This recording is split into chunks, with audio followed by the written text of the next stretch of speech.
Hello everyone and welcome to a brand new hardware review. As you may have seen in the unboxing video, Havit sent us a third keyboard of theirs. This is the Havit, and I'm gonna look at the script just to make sure it's right, HV-KB395L. There's also a 395 or a 390 or something without the L, I think, that's like this one but doesn't have the numpad. That is pretty much the exact same keyboard in every other way except for the numpad isn't there. Also, that one has software. I'm gonna get into that real soon. So what exactly is this? This is, as you may see from the profile, it's a low profile keyboard. See, it's a lot less tall than a normal keyboard, and the keys are very well short. How shall I put this? And yet this is mechanical. These are blue switches. They click.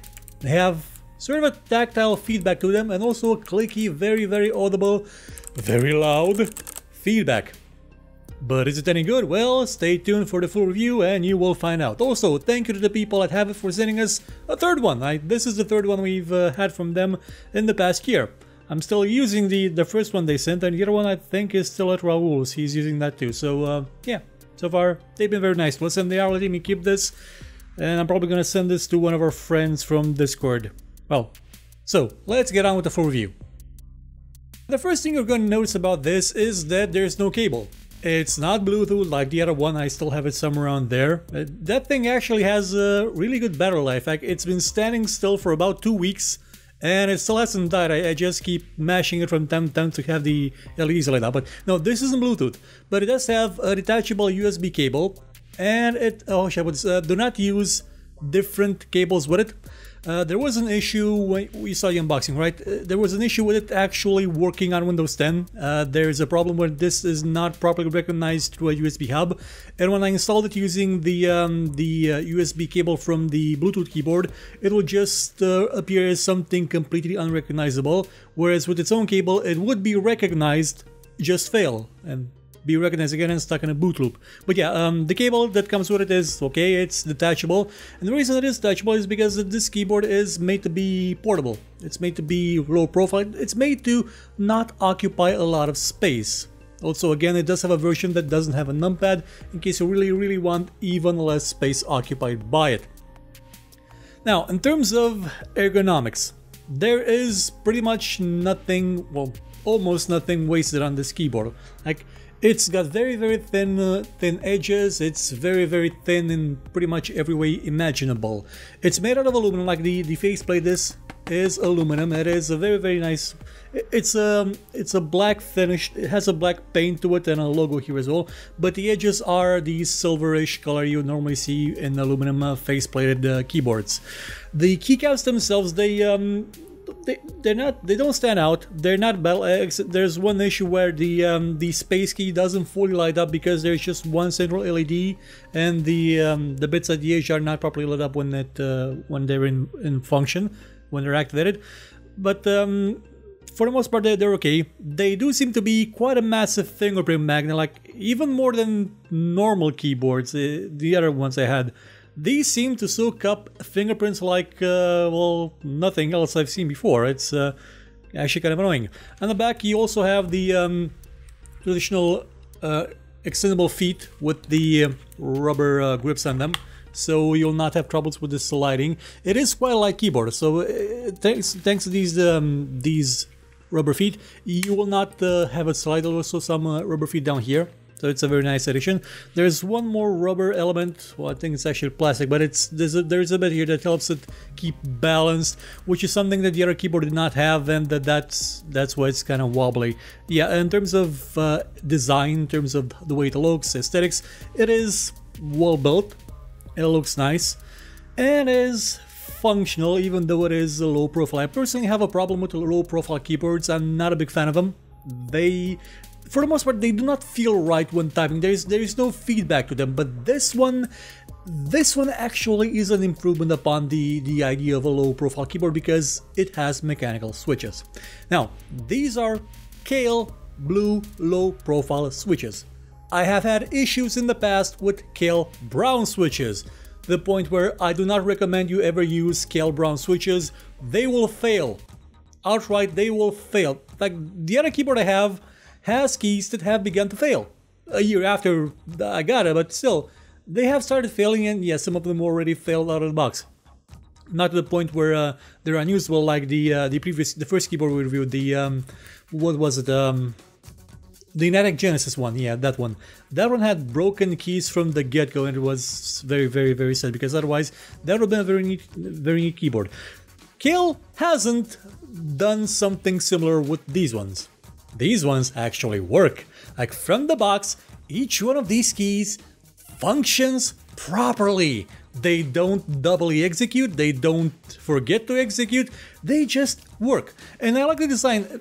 Keep in mind, this is a low profile keyboard. You can't fit a normal kind of switch design in this kind of format. You don't have the room, you don't have the vertical space. So what they did is they put a kind of a, I think it's sort of not pulley, but a lever system that lets the button, when you press it down, lets it activate the switch on a horizontal plane. You can actually see the switch. The switch itself has two connectors. One of them is the clicky sound, the other one is the actual, you know, connection that gets activated when you press the button if you remove the keycaps. It's a very nice design. Gotta say, I'm impressed with it. Like, it's not just a direct copy of what the Cherry is doing, and I like it. In terms of how they work, there is still the problem of them being a bit inconsistent. Some of them will click, like you will have the effect, the activation of them right on the click. Some of them will have it after.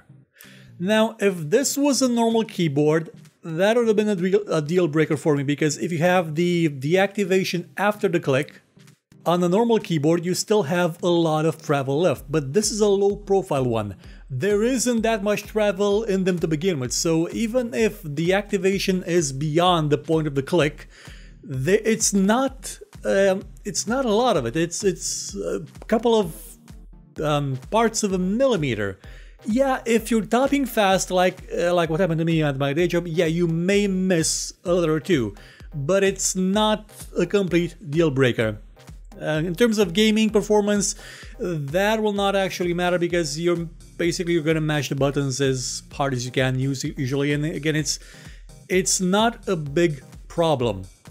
I've had keyboards in the past where the actuation point was way beyond the tactile bump, the feedback, and in those cases, yeah, you'd actually feel that something was not working. With this one, it's actually okay. It's an inconsistency that will drive you crazy if you're a perfectionist, but it is functional, thankfully. Now, in addition to this being a mechanical keyboard with low profile switches, it is also RGB, meaning that it has RGB lighting pretty much everywhere, and it is quite customizable. You have a couple of predefined settings if you press the FN button and the F1 through F5 keys. These are, you know, stuff you would use for MOBAs. There are a couple of predefined settings. You can change them via the F12 key if you want to add your own flavor to them. You also have different kind of scrolling effects and raindrop effects, and all sorts of other effects with the F6 through F11 keys. These keys, by the way, if you press twice on them, FN and on them again, you will have a different effect to them. So they have quite a lot of detail to them. It's made to be one of those light show keyboards, even though the light is not as powerful as you would see on, again, something that's just white keycaps on a pure silver aluminum faceplate. But it is a bit brighter than you would find on the keyboard I reviewed last year, the black one that weighs 100 tons from Havit. Also, there's one issue that I do kind of wish was better addressed. The markings that you see on a keyboard, they are incomplete. Nowhere on this keyboard will you see that plus and minus actually are the ones that handle the brightness of the LEDs. And you're not sure exactly how many levels. I think the manual states that there are 10 levels. And you also don't see that page up and page down, like here. These will change, I believe, the... honestly, I forgot... Oh, the speed, yeah. that changes the speed. Firstly, I thought that up, down, left, right would change the speed, but no, up, down, left, right, these are made to change the direction of some of the effects, because you can get them to scroll in one direction, another one, depending on which one you like the most. So yeah, these are not indicated, which makes me wonder what other keys are not indicated. Well, I'm not sure, I didn't find any, but I did find one more. This one is indicated, it's print screen. Print screen has a sign on it with a G. Now at first I thought, okay, this has to be the gaming key. Like I press FN on this one, and it does light up when you do it, like it just lights up. The other ones don't really do that, it's kind of bizarre. Well, I mean, yeah, the other ones do, some of them do. But when you press it, it lights up white, and it does nothing. It does not lock the Windows key. You actually cannot lock the Windows key on this one. I tried. The Windows key will still work even if you press FN and the Windows key. It will still work. So it's not 100% gaming friendly if you accidentally press it. So that may be a downer for you. But I had no idea what this key does. And it's not mentioned anywhere in the manual what it does. And the reason for that is that the manual is incomplete. And it's incomplete because this keyboard is, in essence, incomplete. You see, I mentioned that the version that doesn't have the numpad has a software suite to it. And on the Amazon page, you will see a little notice that says that software for this one is going to be available soon. But currently, it isn't. When it will be available, this key will reset, well, not reset, it will act as a profile switch between multiple profiles, at least two of them. And in that software, you'll be able to set things like polling rate, your own custom lighting, and a lot of things that I previously said that Havit should implement in their keyboards, and now they're doing it slowly on basically this model and the one before it. I don't believe it'll be available for the model I already have, or the one that was sent to Raul. I'm not sure when that software is going to be available. I would have hoped it would have been available already. This keyboard is not compatible with the software from the previous keyboard, so actually trying to use that software with this one did not really have any results. It just led to the program hard locking and me having to uninstall it because it was useless. The price of this keyboard is around $80 according to Havit. Now, that may seem a bit much since the keyboard I sent Raul, that also has blue switches but is in the low profile, is a bit less than $80. It's $75. So is it worth it? Well, here's the thing. This doesn't have media controls, like none. It doesn't have macro support at all. It is just a slim keyboard. A slim, low profile mechanical keyboard. You won't be able to change the volume on this, you won't be able to skip to the next song, you won't be able to pretty much do any other features than what you would with a normal keyboard, with a keyboard that doesn't have any sort of media extensions. And, well, it depends. You're paying a premium for the fact that it's slim. Otherwise, you would be just better suited to just using the previous model that we already reviewed not last year, but at the beginning of this year. And that, again, that's a much bigger keyboard, and it has and it doesn't have KL switches. It still has blue switches, but they're OTM, I believe. But if you really need something slim, like let's say if you're used to typing on a laptop, switching to something that has normal size keys can be a bit annoying, because I had some issues adapting to this keyboard on account of it being low profile.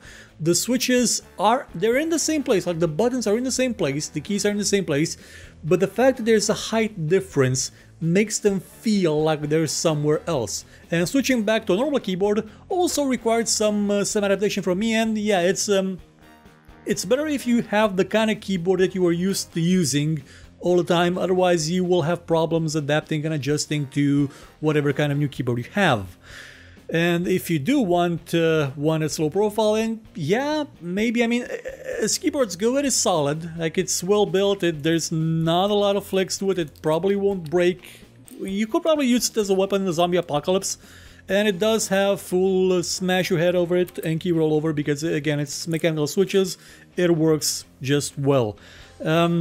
Yeah, in terms of pricing, like I said, you will find cheaper keyboards with blue switches, and those may be better suited to gaming, because again, this doesn't have the FN and Windows key, and it also doesn't have the ability to change your volume, which is, again, kind of sad, but there used to be keyboards without media controllers back in the day, and this is one of them. It's made in that vein of, you know, the Model M, though quite a lot less chunkier. That would be it for the review of the Havit HV-KB395L low-profile mechanical keyboard. They really need names for these. Please, Havit, name your keyboards. I will not be able to remember that name tomorrow. I won't be able to remember it in 5 minutes. So, probably should call this the Slim Eagle, because I call the other one the Magic Eagle or something. No, the Rainbow Eagle. The Rainbow something. The Rainbow Vulture. This could be the, I don't know, Stealth Katana Blade something. Yeah, that's a good name. Stealth Katana Blade. Hey, do you want the Stealth Katana Blade keyboard? Well, yeah, you can find it for about 80 bucks. Probably cheaper, I don't know, depending on where you find it on sale. I'm gonna be back soon with more shows about stuff and other things, and maybe a hardware review or unboxing of a pair of headphones that was sent to us 2 months ago but haven't arrived yet.